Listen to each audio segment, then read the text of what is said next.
Assalamualaikum warahmatullahi wabarakatuh. Perkenalkan, nama saya Ardiansyah Janu Nugroho dengan NIM C1C023039. Baiklah, di sini saya akan menjelaskan materi mengenai cara dan sistem pemungutan tarif dan fungsi pajak. Nah, di sini kita masuk pada materi pertama, yaitu cara dan sistem pemungutan pajak. Yang pertama ada Official Assessment System. Sistem pemungutan pajak yang memberi kewenangan aparatur perpajakan untuk menentukan sendiri jumlah pajak yang terutang setiap tahunnya sesuai dengan peraturan perundang-undangan perpajakan yang berlaku. Dalam sistem ini, inisiatif serta kegiatan menghitung dan memungut pajak sepenuhnya berada di tangan para aparatur perpajakan. Dengan demikian, berhasil atau tidaknya pelaksanaan pemungutan pajak banyak tergantung pada aparatur perpajakan. Nah, di sini nih peranan dominan ada pada aparatur perpajakan itu. Di sini juga ada ciri-ciri dari Official Assessment System. Yang pertama ada wewenang untuk menentukan besarnya pajak terutang ada pada fiskus atau pemerintah. Yang kedua ada wajib pajak bersifat pasif. Dan yang ketiga ada utang pajak timbul setelah dikeluarkan surat ketetapan pajak oleh fiskus atau pemerintah. Yang kedua ada Self-Assessment System.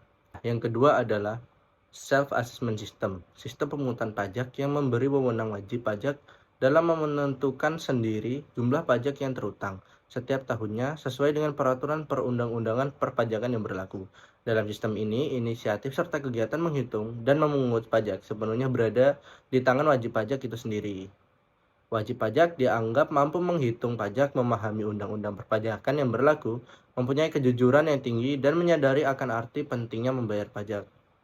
Yang ketiga ada withholding system, sistem pemungutan pajak yang memberi wewenang kepada pihak ketiga yang ditunjuk untuk menentukan besarnya pajak yang terutang oleh wajib pajak sesuai dengan peraturan perundang-undangan perpajakan, keputusan presiden, dan peraturan lainnya untuk memotong serta memungut pajak, menyetor, dan mempertanggungjawabkan melalui sarana perpajakan yang tersedia. Nah, di sini materi selanjutnya ada tarif pajak.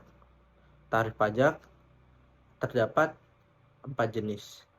Nah, yang pertama ada tarif tetap. Tarif tetap adalah tarif berupa jumlah atau angka yang tetap terhadap berapapun jumlah yang dikenai pajak. Nah, di sini contohnya di Indonesia sendiri, tarif tetap ditetapkan pada bea materai pembayaran dengan menggunakan cek atau biliet giro untuk berapapun jumlahnya dikenai pajak sebesar Rp10.000. Bea materai juga dikenakan atas dokumen-dokumen atau surat perjanjian tertentu yang ditetapkan dalam peraturan tentang bea materai. Nah, yang kedua di sini ada tarif proporsional. Tarif proporsional adalah tarif berupa persentase tertentu yang sifatnya tetap terhadap berapapun dasar pengenaan pajaknya. Makin besar dasar pengenaan pajak, maka makin besar pula jumlah pajak yang terutang dengan kenaikan secara proporsional atau sebanding. Yang ketiga ada tarif progresif. Tarif progresif adalah tarif berupa persentase tertentu yang semakin meningkat dengan semakin meningkatnya dasar pengenaan pajak. Nah, di sini tarif progresif dibedakan menjadi 3. Pertama ada tarif progresif proporsional. Tarif berupa persentase tertentu yang makin meningkat dengan meningkatnya dasar pengenaan pajak dan kenaikan persentase tersebut adalah tetap. Yang kedua ada tarif progresif. Tarif berupa persentase tertentu yang makin meningkat dengan meningkatnya dasar pengenaan pajak dan kenaikan persentase tersebut juga makin meningkat. Nah, yang ketiga ada tarif progresif degresif. Tarif berupa persentase tertentu yang makin meningkat dengan meningkatnya dasar pengenaan pajak, tetapi kenaikan persentase tersebut makin menurun. Yang keempat ada tarif degresif. Tarif degresif adalah persentase yang makin menurun dengan makin meningkatnya dasar pengenaan pajak. Masuk pada materi selanjutnya yaitu fungsi pajak. Fungsi pajak di sini dibagi menjadi 4. Yang pertama, fungsi anggaran. Di Indonesia, pajak merupakan kontributor terbesar pendapatan negara. Pajak digunakan untuk membiayai anggaran yang berkaitan dengan pembangunan dan kepentingan negara. Sebagai sumber pendapatan negara, pajak berfungsi untuk membiayai pengeluaran-pengeluaran negara. Pajak digunakan untuk menjalankan tugas-tugas rutin negara dan melaksanakan pembangunan. Contoh fungsi pajak ini adalah menyediakan fasilitas kesehatan, pendidikan, infrastruktur, dan pelayanan publik lainnya. Yang kedua ada fungsi mengatur. Melalui pajak, pemerintah bisa mengatur pertumbuhan ekonomi. Dengan fungsi mengatur, pajak bisa digunakan sebagai alat untuk mencapai tujuan. Contohnya untuk melindungi produksi dalam negeri, pemerintah menetapkan bea masuk yang tinggi untuk produk luar negeri. Dengan adanya kebijakan pajak bisa mencerminkan kebijakan perekonomian suatu negara. Yang ketiga ada fungsi stabilitas. Dengan pajak, pemerintah memiliki dana untuk menjalankan kebijakan yang berhubungan dengan stabilitas harga. Ini membuat inflasi dapat dikendalikan dan ekonomi berjalan stabil. Pajak memainkan peran penting untuk menjaga keseimbangan perekonomian suatu negara. Fungsi pajak satu ini bisa dilakukan antara lain dengan jalan mengatur peredaran uang di masyarakat, pemungutan pajak, penggunaan pajak yang efisien dan efektif. Yang terakhir ada fungsi redistribusi pendapatan.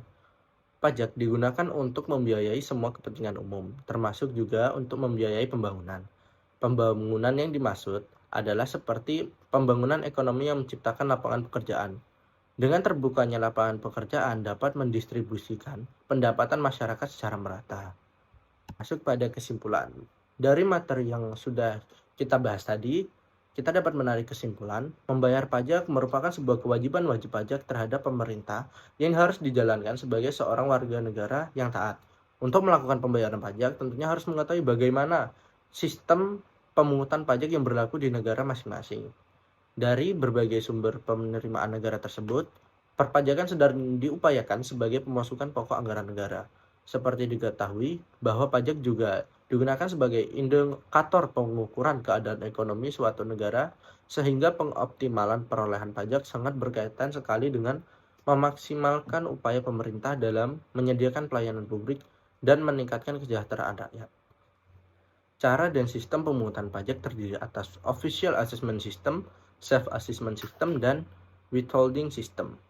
Ada beberapa jenis tarif pajak, dan setiap jenis pajak pun memiliki nilai tarif yang berbeda-beda.